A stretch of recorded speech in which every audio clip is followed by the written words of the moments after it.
มื้อนี้เป็นมื้อสันวันดีสะละลา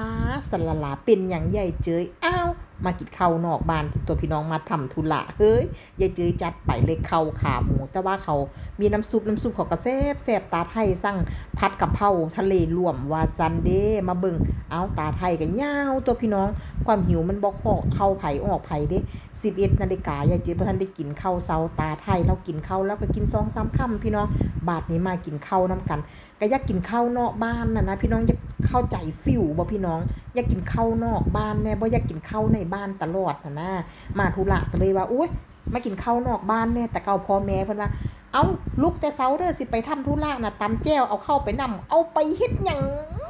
ก็ยังว่าสิไปกินข้าวนอกบ้านเนาะจังได๋พอตาหวานคือพ่อปู่ยายเจยหั่นนะคันสิไปไสมาไสนี่บอกให้เฮาลุกนึงเข้าแต่เช้าตำแจ่วตำจุอันพายก็เข้าไปกินน้ำมันยังบ่ได้ซื้อเขาหุ้ยก็ยังว่าสิกินข้าวนอกบ้านเพราะว่าอยู่นี่ก็กินอยู่นี่พอแห้งแล้วไปนอกบ้านก็จังสิเอาเข้าในบ้านไปกินนอกบ้านอยู่เฉยๆว่า